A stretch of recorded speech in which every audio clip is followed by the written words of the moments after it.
VIBErations podcast, episode 59, Pierre Cadoret. Recorded on Monday the 23rd of March 2026. Hi, I'm Gary Brightman, and this is my periodic podcast called VIBErations. Established in 2018, Vibe is a book and music shop situated in Mui Wo on Lantau Island in Hong Kong. So, March has been a quieter month at Vibe due to annual holiday. However, last Friday we hosted our friend Ashley's 43rd birthday with a book treasure hunt. And so this Saturday Carl Wagner returns to Vibe for his third gig in 8 years. And then into early April we have McGowan's Teeth playing what should be a rousing Pogues-inspired gig. You can see both of these presentations on our YouTube channel at Live at Vibe HK. For the past 2 years, Vibe has continued its business despite being opposite a building site, and during my interview this week with airline pilot Pierre Cadoret, there's a bit of pile driving going on. Pierre Cadoret comes from Somerset in southwest England. His father hailed from Alderney in the Channel Islands, and hence the French family name. Following in his father's footsteps, Pierre trained to be a pilot in Gloucestershire, Plymouth and Prestwick. His first paid role was as a pilot for Logan Air in Scotland, flying turboprop sheds for 3 years. He then worked commercially for Britannia Airways before joining Cathay, where he flew 747 jumbos for 3.5 years, based out of Manchester. Pierre moved to Hong Kong in 2007, still with Cathay Pacific, initially flying 747s and then cross-training onto Boing 777s. In his spare time he founded Typhoon Brewery on Lantau Island and ran it for 4 years. He briefly returned to the UK and flew cargo for DHL out of the Midlands, returning to Cathay in 2023 and Lantau in 2024. Welcome to Vibe, Pierre. Lovely to be here, as always. Thank you. All right, as we do, we'll start with 10 warm-up questions. So the first question is, do you have a favourite book or authors? Favourite author would probably be Mick Herron. Okay. Who did all the Slough House books. Yes. Is still doing them. Yeah. Immensely gifted writer and a very funny writer. Now doing the TV series of those. Favourite book I read the most was probably Lord of the Rings. I read that 3 times when I was a boy, but really? that was a long time ago. Yeah. So I don't know if that qualifies for favourite. Most Absolutely. read anyway. Favourite musical artists? That changes. Yeah. At the moment, these days, probably Massive Attack is the band I listen to the most. Okay. When I was a boy, started with the Beatles and it progressed onto sort of the Rush Led Zeppelin thing. It's sort of stages, Yeah. musical stages. But Yeah. I used to brew to Dark Side of the Moon. That was what in the early days. Perfect. Favourite films? The English Patient, probably. Love it. Beautiful film. A fantastic film, really good book. You fell in love with Kristen Scott Thomas during that movie. Yeah. And keep on doing so every time I rewatch the film. But probably that. I used to really like a film called Pandora and the Flying Dutchman, which was Ava Gardner and James Mason. Ancient old film. I remember watching it when I was a student, and there was just something about it. Do you have a preferred drink? Beer? Yeah. Fair dues. Beer. I mean, I don't limit it to that, but if I go to a pub, it'll definitely be some in the UK. It'll definitely be some real ale, and here tends to be as well. Do you have a life motto? It's funny how things work out. Okay. Because they always tend to. Yeah. They always tend to work out, and things that occur, and you think, oh, for God's sake, or why, and then somehow things work out. Yeah. And I don't know why that is. I've never really given it much thought until right now. Yes. And it's probably because we make them work out. I know you do a bit of walking, actually. Do you have a favourite Hong Kong walk? I love the walk from Mui Wo to Shat Long. Yeah, me too. It's a lovely path. It is, isn't it? And it's got some gradient, so it tests you both up and down. and I just like walking by the sea. Just love being by the sea. So I totally agree with you. There's something about coastal walks that are just, they're the best, I think. Yeah. Do you have a favourite Hong Kong restaurant? There's two I go to the most. Yeah. There's Maison Libanaise in Staunton Soho. Street. Yeah. Actually, just at the other end of that is a place called Chom, which is the same group. It's the Black Sheep group. Black Sheep, yeah, okay. Called Chom, and that's a Vietnamese place. Yeah. Probably where I eat the most. Yeah. But there's so many lovely places. We spoil, aren't we? Yeah.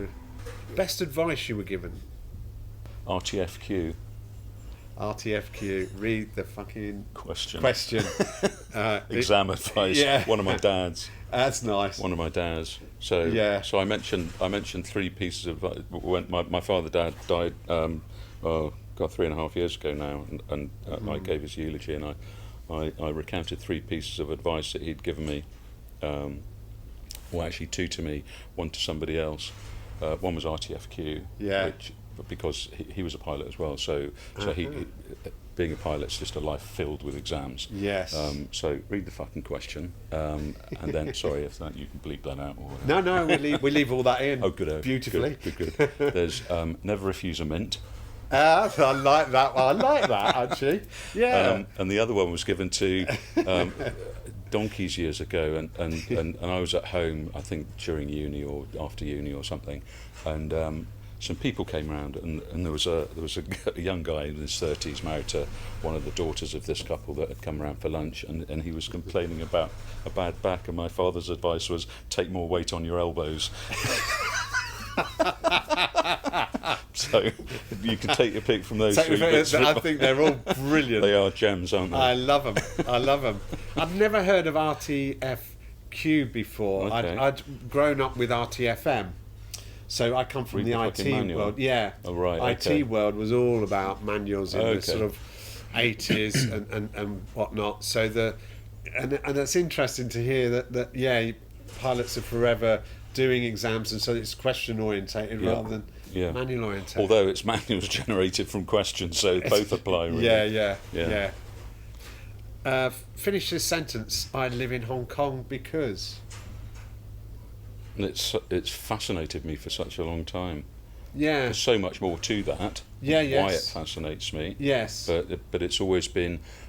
My father was a Royal Naval pilot, so he'd go on these massive Far East tours of duty on aircraft carriers for a year or 18 months. Okay. And so places like Singapore, Hong Kong were not everyday subjects at the table when Dad was home, but they were part of the sort of family vocabulary, because that's interesting.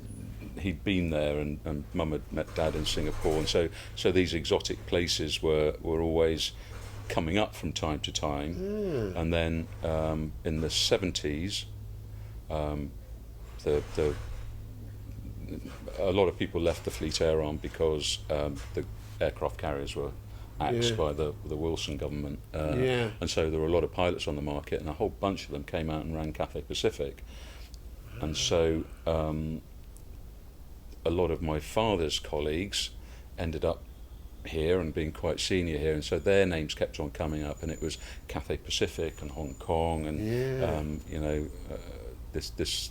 this image started to and as it turned out, a completely erroneous image of being somewhere exotic, and Hong Kong. Just the words excite me, and always have excited me. Me too. Something exotic. Far East, I know. Far East. Far as in distant, as in unknowable. It's just there's something enigmatic about it, and so so I obviously got into aviation, and that kind of became my goal to join Cathay Pacific and do something different. I mean, being a pilot's different from most other jobs anyway, and I hasten to add, I don't think it's better, but it is very, very different. But to do it out here, very, very different again, and it is very, very different. Because just going back on that then, so your father was in the forces as a pilot. on aircraft carriers. Mm. And then did he graduate into, or post those times, did he then join Cathay? Not Cathay, no. Become an airline pilot? Or? No, he did become an airline pilot. Yeah. After he stopped the military flying, he flew for a few companies. One called Orion Airways, which became Britannia. Orion, yes. It was absorbed into Britannia Airways, so that was his last flying job. Okay. Who I'd worked for before I joined Cathay, but unfortunately we never flew together. Yeah. Maybe fortunately. I don't know. That would have been a bit special. It would have been very special. Yeah. Right. So they were UK airlines, weren't they? So he flew based out of the UK. Yeah, out of Gatwick. East Midlands. East Midlands. Yeah. Okay.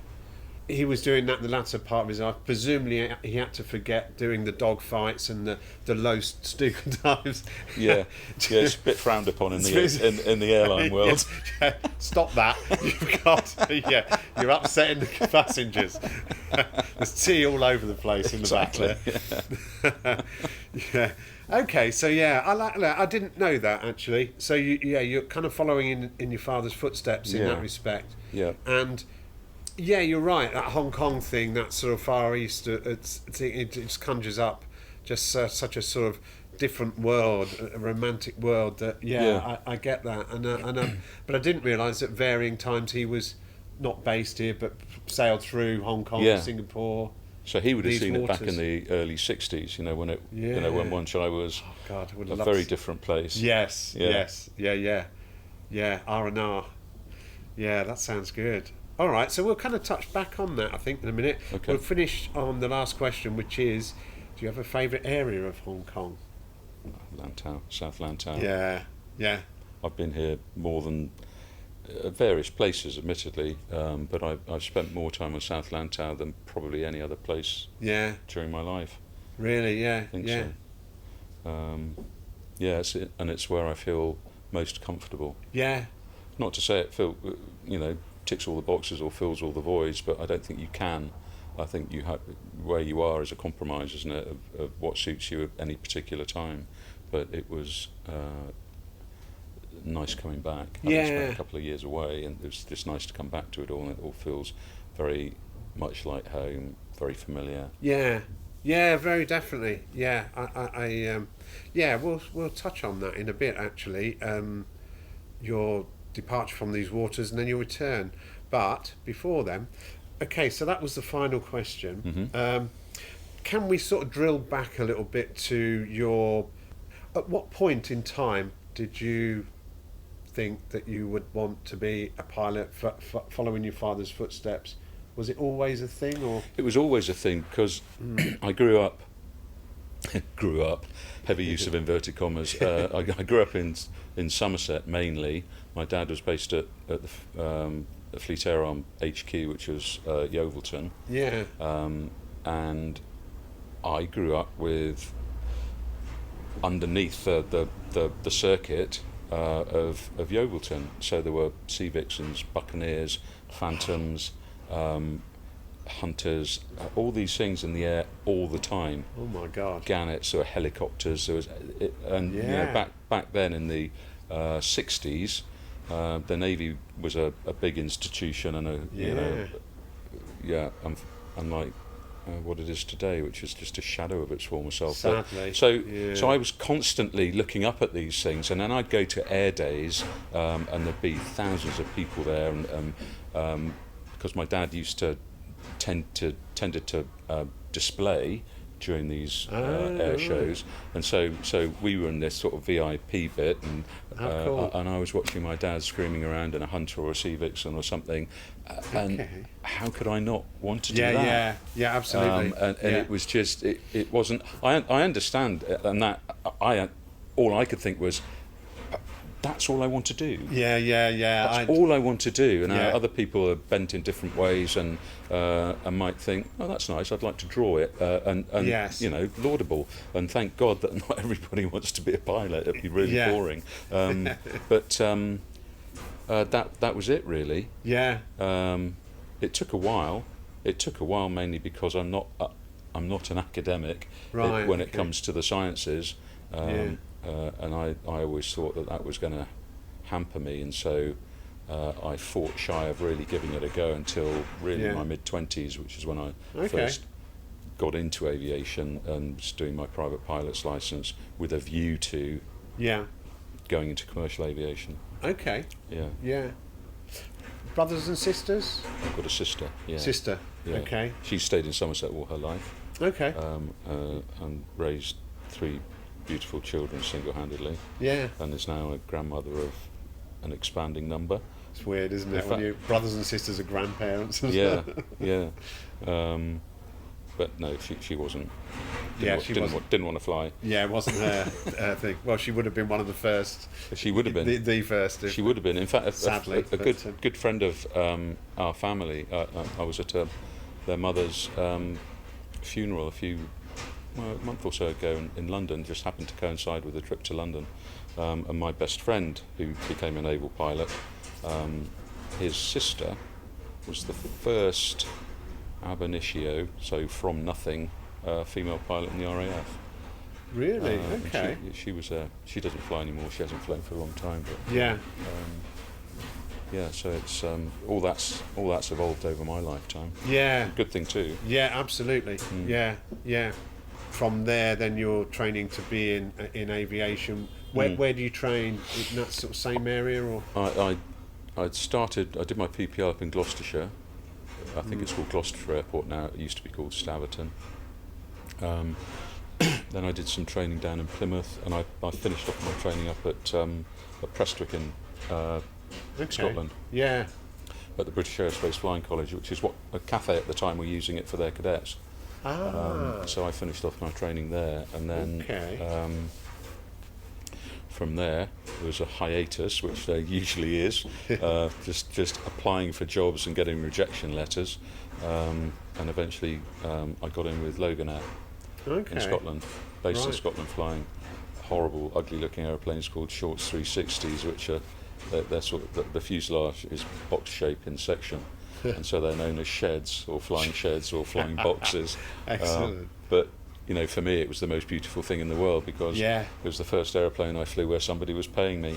Yeah. So, Were they turbo props? Yeah, turboprops, Okay. unpressurised, didn't go above 10,000 feet.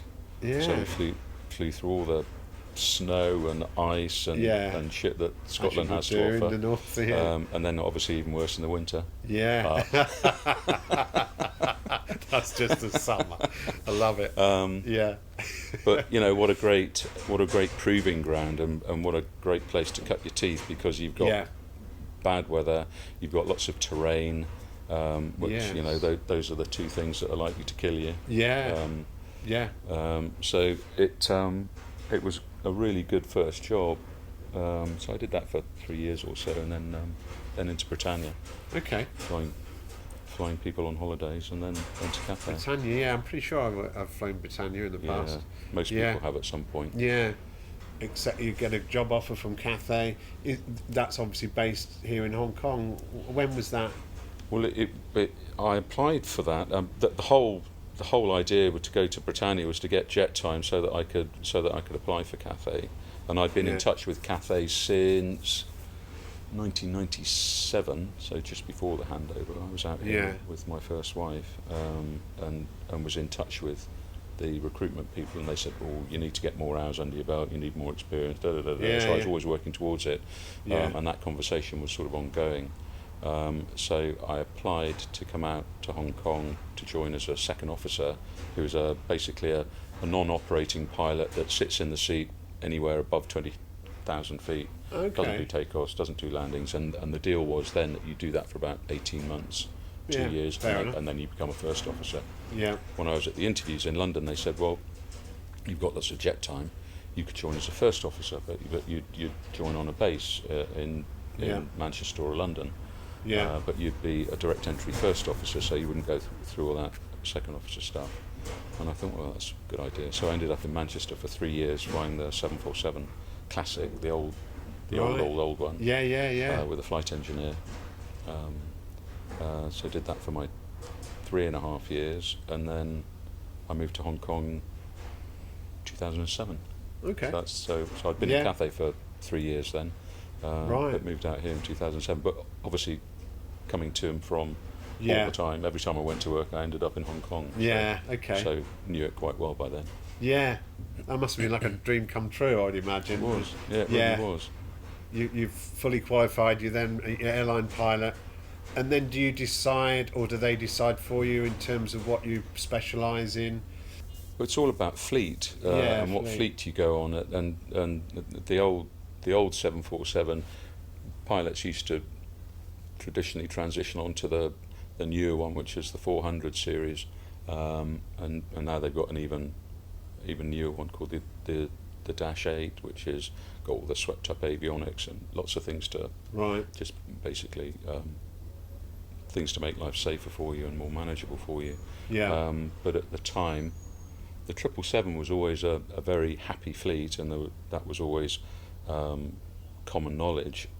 But at the time, they were introducing the extended range version of the 777, with enormous engines on it and massive range, and so I could see the writing was on the wall for the jumbo. So I went and had a chat with the guys in the fleet office in the 777 and decided just to hop straight from the jumbo to the 777, and I've been flying that ever since. Really? Yeah. So always Boeing? Always Boeing, yeah. 747 with Cathay and 777 with Cathay. I flew the 775 and 767 with Britannia. Right. So brilliant. A little bit of experience there. Yeah, just a bit, I'm sure. Yeah. Okay. So there you are, sort of 2007, you moved to Hong Kong. I think I first met you around 2009 or 10 as a bloke that was running a microbrewery called Typhoon in Moi Wo. Yeah. And although I think we only probably briefly met and didn't register it with each other, I don't think I remember. You might not remember. Yeah. I think I came in with my wife Steph just to see what were these big silver tanks doing there, and what was there any output from this? Yeah. So you set up this little brewery thing in Moi Wo. Yeah. When was that? Beer. Going back to the answer, I'll refer you to question answer. Exactly. 5. Yeah, we'll look it up later and give a cross reference. That was in minute 3.5. I think. That's it. Yeah. So back to my freighter days. So I was living in Somerset, operating out of Manchester and coming to Hong Kong. So we'd get to Hong Kong, and there'd be a whole load of people that we'd stay in the Headland Hotel, which is the Cathay Hotel at Cathay City there, and there's a bar in the bottom of the hotel. I'm not allowed to tell you what we call it now because we're not allowed to call it that anymore, but it's called Dakota's Bar now. And it always has been called because Dakota's of Bar. the Dakotas. Yeah, it used to have a nickname, but it's not PC anymore, so we can't call it that. Shame. But we'd meet at about 7 o'clock in the evening for a sharpener. Yeah. And that was about lunchtime. Yeah. Depending on the daylight saving, it was 11 or 12 o'clock lunchtime. Yeah. And then we'd go into town, and we invariably ended up going to the Globe. Okay. And that was when the Globe was on Hollywood Road. Right, okay. Do you remember that? Yeah. I'm not sure I do, actually. Wasn't I think much I've bigger always than known this, it as Graham in this Street. room. Okay, yeah. Tiny little bar, but great selection of beers. A guy called Toby Cooper ran it, who's a really nice guy. And then one evening we came in, and there was a barrel, a cask of real ale on the end of the bar. It was wintertime. Got to go in here and have some of these. So we had a few of those, and I started talking to Toby. So why don't you have it all the time? And he said, well, it's the temperature, and you can't. See, I didn't know much about beer, apart from I really like real ale. Not to the point where I wear sandals with socks and plait my beard and stuff. but West Country boy. Exactly. No. I'm not that fanatic. It's all about what the beer is. And I don't like sort of bubbly, gassy, beer. So. Yeah, I agree with you. So he was saying it's a temperature thing, and I just sort of took that away with me. And then there was a bunch of us watching one of the Six Nations rugby matches round at a mate's place, and one of the guys that was there, who I knew, was the head brewer of a brewery called Glastonbury Ales. Okay. In Somerset, and we were chatting. Bill, his name was. is still. So what would it take to set up a brewery? I thought, well, it'd be nice to set up a brewery. So anyway, so he told me how much, how would I go about it. He said, well, if you did, I'd recommend this course up in Sunderland, and anyway, so that's where the idea started. Okay. And that just gradually grew over the years, so that I came out to Hong Kong in 2007. The idea was sort of well established at that point, and I've been doing research about where to get stuff made, courses to go on, and all that sort of thing, and that came together so that in 2009 I opened the brewery. And the whole idea was there was no craft beer scene here at all. No, there wasn't. So you had Hong Kong Beer. Beer, or Hong Kong Beer Company, I can't remember what it was called there, which made some pretty desperate beer. And the only other thing was Sam Meg, that's made under license here, and I don't think that's done anymore. So I just thought, well, it would be great to start the market, I suppose, and then clearly somebody's going to see my potential, inject millions, and I can retire before I'm 50. Unfortunately, things didn't work out. Didn't quite. However, life got in the way. Reality got in the way. Well, somewhat. So my nephew Ollie came out and he helped me set up and brewed with me for a lot of it, particularly the first year. And then he wasn't able to be here all the time. So much of the time I was doing it on my own, in between flying. So if I wasn't flying, I was brewing, cleaning, or delivering. Which didn't leave a lot of room for much else. But it was a great experience. So much pressure, so much time pressure. I don't know. I just got on with it. You just get on with it. If you sit back and procrastinate, you really can't, can you? You just gotta. You've got to keep those vessels clean, very clean. Really have, And I hadn't thought about that at the time, but you were probably at the forefront to a certain extent of that craft beer thing in Hong Kong without realising it at the time, because it then, I think, a few years later, it did seem to explode, and you had all Young's and Young Masters Brewery and Rohit Dugar, he set that up, and he wanted to chat through some things, because he was an investment banker or something in New York, Indian guy, but I don't know if he was born in New York, but was working in New York in banking, and then he came here and set up Young Masters, which has been very good. And there's the Guilo guy. Whose name escapes me. And it escapes me as well. He was here. He lived here initially. He was a lawyer. I don't know what he's doing now. It's a long time since I've seen him.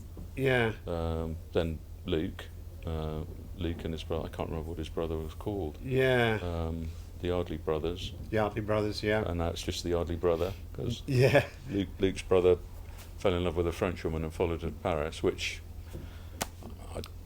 If it was that or beer, I'd be in Paris. Clearly made the right decision. Yes, exactly. So Luke's doing some wonderful stuff. But there's there's a lot out there now, which is good. But you know, I was aware of the fact that I was the only one doing it, and what a stupid venture it was. Like pushing shit uphill, as the Australians say. It was a hard task. Just to get people out of their habits of. I just use Carlsberg, and they come in, they clean my pipes so that I don't have to. That's not a euphemism, by the way. All my pipes are clean today. So you'd sign up with a brewery. They'd come in, they'd set you up, and it was all keg beer. So there was no husbandry involved in looking after the keg, because keg it's sterile beer basically with artificially carbonated beer. Whereas real ale's a living thing, so you have to nurture it a little bit, not much, but a little bit. But it was enough of a shift in bar culture for it to be hard to get people to adopt. The Globe, Toby Cooper was with me throughout the whole evolution of the idea for Typhoon. and he was a great supporter. And Yeah. all the while I was operating, I was selling beer at the Globe Yeah. successfully. It was certainly a very cool thing, you know. When we first moved here, I'd been coming here for years because my brother lived here, but you know, there was a sort of a French deli shop down at that parade, and There wasn't there? Yeah, and there Do was. you remember him? Do you remember Yeah. the guy? What was his name? I can't remember his He was name. a bit mad, Yes, he was a bit mad. but I think he lived on Peng Chau.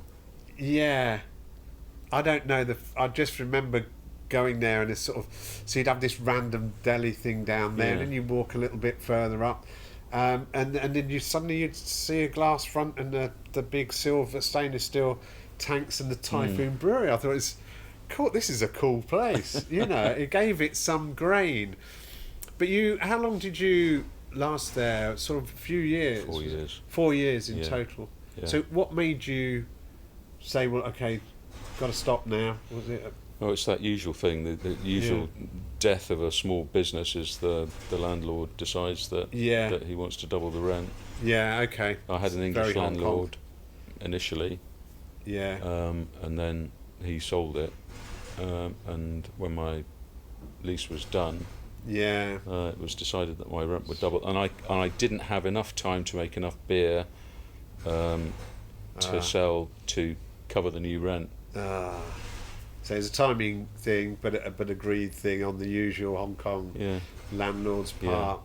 Yeah, that was it. It's a shame. Looking back on it, I'm pretty callow in terms of business, and I just wanted to own my idea and develop it myself, rather than if I'd been at all savvy, I'd have looked for partners who could inject money and sell off percentages so that we could employ people to do brewing and all that sort of stuff, and I could be the ideas and the figurehead and the salesman to take the brand out there. But I'd never done anything like this before. It was just all new, kind of first foray, wasn't it? I suppose. And but fun. Yeah, a lot of fun, and I can put on my CV with my hand on my heart, I can organise a piss up in a brewery. Yes, exactly. Yeah, at the drop of a hat. Very good. Yeah. You've actually been there, done that. Okay, so moving on from there, then your career at Cathay, things start to change around the sort of COVID years here. So we've advanced forward to 2020, 2021. The COVID virus comes up. Your career's doing well at Cathay. Well, it had been. That point. It had been, and then a lot of uncertainty was introduced. There was a lot of bad feeling, difficult times at Cathay during COVID. I'm pleased to say that, sort of having taken leave of absence and left the company for a couple of years, and I've come back, and I like to think that there's a lot of repair being done, and functioning service has been resumed. So it's a very different place now. Yes. But they were tough times. Times because Hong Kong generally, I think, was a pretty good place to be through COVID. Yeah. When you look at what else was going on in the rest of the world, and they were having lockdowns, or you could only exist in bubbles of 4 or 6 people, or a family bubble. Yeah. We didn't have any of that. We had our liberty still here, didn't we? We did. We could move around. We had to wear masks, which was uncomfortable during the summer. Yeah. There were a few periods where the bar and restaurant times were restricted, weren't there? Yeah. They closed that's at right. 6 or something. Or? Yeah, that's it. Yeah, the theory, I think, was at the time that COVID only existed after 6 p.m. at night. That's the one, yeah. And it was quite promiscuous. Yeah. And so therefore, and the good thing was that was backed up by scientific evidence as well. Yeah, that's right. Exactly. We all fell for that one. Yeah, we all knew a bit of plastic in between us in a pub or a restaurant was going to save us. It's amazing how long that persisted afterwards as well, isn't it? Yeah. I think, when the mask ban, and you're quite right to highlight the fact that wearing a mask in a subtropical climate, which is vastly humid, for 3.5 years, it's quite damaging, and it's not easy. when they finally did it, we were one of the last places on Earth to stop the masks. And in fact, there was us and North Korea. I remember very clearly. Is that we right? were the last two. Yeah, There's a message dubious. in there, Yeah, exactly. Yeah. Why? What? How? Where? That means I don't know. But anyway, yeah. So clearly, a big Hong Kong-based marque like Cathay, their whole life is about flying, and then a pandemic comes along and says, right, sorry, can't play that game anymore. I think at that time then there was a sort of scramble, I think, possibly, or maybe this is in my mind, from airlines they really needed to close down their fleets of planes and protect them for a period of time, didn't they? And I heard that a lot of the planes had left these shores and were being stored in deserts and places like that. Alice Springs for us. Alice Springs, where they could be. Yeah. And it was weird, driving over the hill here, the Tung Chung Hill, and looking down on the airport and seeing very few planes there, during that period of time. That was from a kind of an outside point of view. What role did you play during those times? Because you can't fly, but you've got to. Well, we did fly. Yeah. Some of us did. I was on the part of the flying group, so I was active throughout. But my roster was very, very quiet. You're not flying as frequently, so there was some flying. A lot of people just didn't fly for 3 years or so, and they went home or just stayed in Hong Kong. Some people set up other businesses. Some people just decided to leave. The company's task was to not fold. Yes. And to be able to generate money and not hemorrhage money, and that was their big worry. So everybody was dealing from a corporate level and from an individual level. Obviously, I only saw it from a pilot's point of view. Everybody was just trying to do their best they could, and that probably went for governments and societies throughout the world. We didn't have the data to come up with anything. There was suitable for the situation. And of course now, after the event, we can all say, well, we didn't need to lock down, and we didn't need to wear masks, and we didn't need to do this, and there would have been fewer deaths if we'd done that. But that's all hindsight, isn't it? Definite hindsight. Yeah. So I can't say I hold any resentment for governments, companies, or anybody else for that matter for the decisions that they made. They were honestly just trying to do the best that they could. Given the circumstances, without any making the rules up as they go along type of thing. That's all it was, wasn't it, really? Well, that's certainly the impression I got. But I saw the effects on this island. This is Lantau Island, Cathay Pacific. That's the whole of Cathay Pacific lives on this island. A lot of us, and with it, its whole industry, of engineers, attendants, pilots, and times did get harder. Those people drained away, those families drained away. It's quite different here now, isn't it? Yeah, it is. I feel that we bottomed out at the bottom, at COVID's thing, sort of 2023, something like that. Cathay had two big bailouts from the government here, from the Hong Kong government, and thank God they did. It is a mark like HSBC that needs to be upheld. It's too big to fail. Exactly. It's and thank God they did. I'm sure emotions were running high during those periods, and I think for you personally, you decided that your future would be back in the UK. Well, at the end of so it was during 2021, and I hadn't seen my wife since early December 2019, and things were not looking good at Cathay, and there was no end in sight. No. None at all. Things just progressively got worse. The quarantine started, I think, at a week here. Yeah. And when my wife and I were talking, this is in sort of summerish 2020, we were saying, look, let's not, don't come out here. You don't want to sit in a hotel for a week and then be out, and then quarantine. So let's just wait. A bit like the First World War, be over by Christmas. 1 week became 2, and 2 weeks became 3, and then it became untenable. Even if I'd had any leave to go home, you'd have needed 6 weeks leave just to do the quarantine. Throughout the whole lot, at either end, and coming back. And so I hadn't seen Caroline. Self-financed as well. Yes. Yeah. Exactly. So I hadn't seen Caroline. I hadn't seen my daughters. I hadn't seen my parents, who, in my mum's case, was literally falling over for, it was gusting 2 years. It's a long time. And so, with no end in sight, so what do you do? I've got to go. Absolutely. I can't, this can't go on indefinitely. So I went home. Definitely the right decision, given the circumstances at the time. And then, of course, in 2023, that's when was it 23? When was the World Cup? You're right. Sorry, it was 22. It was in 22 was the World Cup. Wasn't it delayed for a year or something, the World Cup? So it might have been 23. Maybe it was 23. Because normally, as we know, there are even numbers for the World Cup, but I think that it may have been held in 2023. Well, anyway, Well, that was what prompted the... In Japan, was it? No.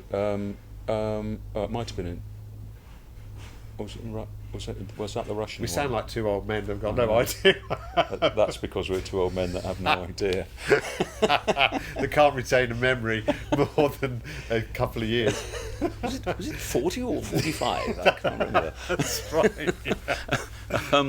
But it was the coverage of the World Cup that was seen in China. Yes. And all these Chinese people were saying, hang on a minute, they haven't got masks on and they're milling around and nobody's dying and that really precipitated the unlock there and here. Okay, that's interesting. I can't remember when it was. No, I mean, I think there was a realisation, and I think you're right. The West went into it quite heavy, and we just did the mask thing. But in fact, then they started to ease off, and you could go to football grounds in the UK, I think, and you've one person every 2 seats or something like that. They spread things around, and they started to coexist it and started to talk about herd immunity, didn't they? Which is everybody, let's just get this and get over it. Which move on and factor it. Everybody did. Did you ever have it? Not until a good year after the event, really. And I thought, well, everybody else has done it, why don't I? So I had it, but by that time the strain wasn't too bad. I think my first was the Omicron version, and it was quite nasty, the early strains of it, I think, weren't they? Apparently so. Was Omicron an early? Is that an early? I don't know. I didn't feel great for a while, and my sense of smell and taste was horribly skewed. So anything vinegary smelled dreadful to me. And it's interesting. I remember I was going to make some toast once when I still had the virus, and I smelled the bread and I thought, God, that smells bad too. And I looked in the ingredients, and there's vinegar in it. It was really quite. So it kind of somehow it sort of heightened your maybe. But anyway, thankfully that came back. But you now have fish and chips again by the seaside. Lashings of vinegar. Okay, so let's you basically go back to the UK, like a lot of people kind of basically decamp to their various places, and then I remember you looking for work in the UK, and of course there was scant work for an airline pilot anywhere at that time, and a lot of airline pilots used to come in here and say, we're looking at driving long haul lorries and things, and becoming taxi drivers, and talking about things that conversations you never thought you'd hear. That would be quite shocking for you guys as pilots, I imagine. Well, a lot of people did exactly those things. A lot of people just left and completely did something else. But I mean, my timing was great, because there was DHL were just bringing in a new fleet of Boeing 777s, and we're looking for experienced people, and there were enough people that had left and were leaving Cathay to sort of fill in the vacancy. So I was lucky enough to get one of those. So I got back to the UK, had 6 months adjusting to life back in the UK and not having to queue. Yeah, your dear daughters and wife. Everybody. And then started working for DHL. Which was, I think, based in the Midlands, wasn't East it? Midlands, where my dad used to fly from. Yeah. So you did that for what, a couple of years? 18 months. 18 months? Yeah. But then you started to hanker to come back here? The hankering started quite soon. Did it? Yeah. Yeah. Yeah. And it was strange. It was strange that it was a trigger moment. And I missed Hong Kong, but I knew that I'd be flying back into Hong Kong with DHL, so I thought, well, that'll scratch the itch. And I'll be fine. Yes. And I can maintain contact with the people that I still know here. And the first time I came back, I'd been in and out. We used to go from East Mids to Cincinnati and stop there, and then we'd go to Nagoya in Japan and stop there, and then we'd do a shuttle down to Hong Kong and back because Hong Kong was still locked up. This was towards the end of 2022. Right. And on a Sunday we used to night stop here because they'd do some maintenance in the Heiko hangars at Hong Kong Airport. So we'd night stop, and I happened to come in on a Sunday, and we were staying at the aircrew quarantine hotel, which is the Marriott, the Sky City Marriott. Oh yeah. Yes, I remember that. Yeah. And so we did all the formalities. I don't think we were tested, but paperwork and all that sort of stuff to get into Hong Kong, and then in a little crew bus to the hotel. And the where you come into Asia Expo and the Marriott's opposite there. Yeah. You go around the end. There's a little sort of roundabout thing, and then you come double back on yourself and up into the hotel. Yes. And in that middle bit is a one of these classic concrete central reservations. Right. And we went round the roundabout thing, and so I'm sitting on the right side of the bus, and this concrete reservation with these bright pink bougainvilleas is right next to me, and the bright pink bougainvilleas just triggered me. Yeah. And I hesitate to use that, and it's an overworn phrase I think these days. But I thought, bloody hell, I miss this place. Yeah. And it just flipped a switch in me. That is very Hong Kong to me as well, bougainvilleas. And all I could think of was, I could go back to Cathay City, I could get in my car that I no longer own. I could drive over the hill. I could go back to my house. Yes. That I no longer own. Yes. And my helper would be there. Who's now working for somebody else. And my dogs would be there, wagging their tails and pleased to see. And I could just picture my old life. And just what a great life it was. And just being on South Lantau, and that started something in me. And immediately I thought, well, this isn't where I want to be. I want to be looking for something else. So I was looking at other jobs. I was looking at working for Korean Airways, who did an expat deal. There was a lot of talk about this new startup in the Middle East called Riyadh Air. Right. And flight deck talk. Immensely overestimated ideas of how much they were going to pay you. We'll be millionaires. This time next year. And then, so I was sort of looking for that and looking for a way out to do something different, and then Cathay put out the message that you can come back in your old role. So initially I thought, I can't possibly do that, and then after about 10 seconds I thought, well, why not? You love the job, you love the place, it's a known quantity, better the devil you know, etc. So I came back.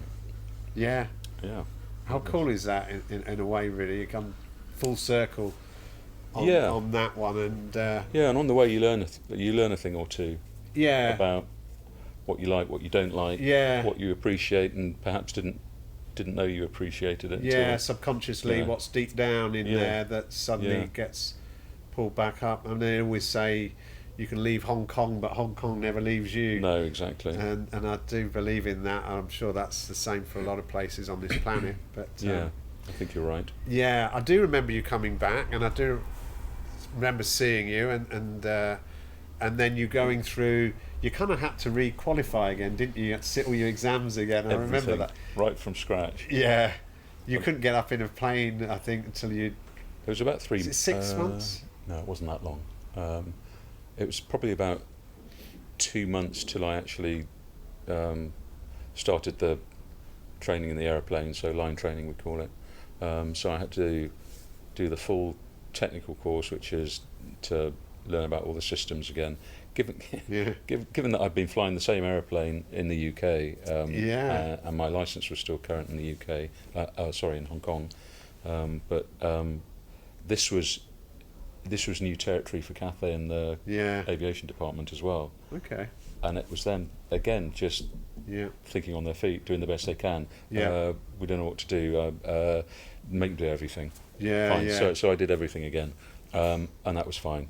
So it was about 3 weeks of ground school learning, not nuts and bolts, but certainly how the systems work and great detail, and then exam, and then 13 simulator sessions, and then 10 sectors around the region, and then signed off again, and there's your job back. Yes, thank God for that. Yeah. It was nice. Thank God you didn't fail. I know. Well, there's always that. There's always that little imp sitting on your shoulder. Been back nearly 2.5 years now. Really? Wow. Okay. And there we are.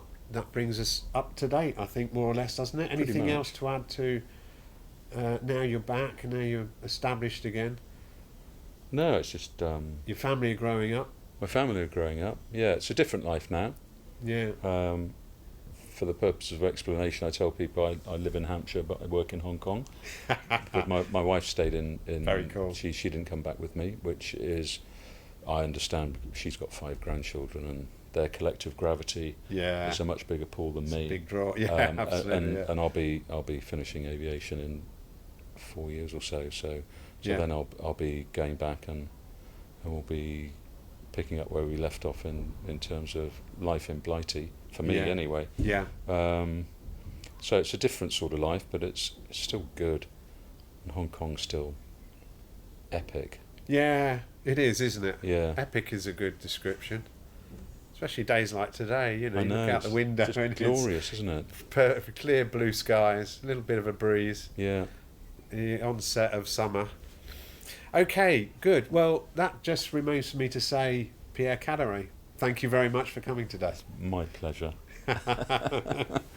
You said disingenuously. You can listen to all our VIBErations podcasts published on all your favourite podcast platforms. Or you can watch on our YouTube channel at Live at VibeHK, or follow the links from our website, vibehk.com.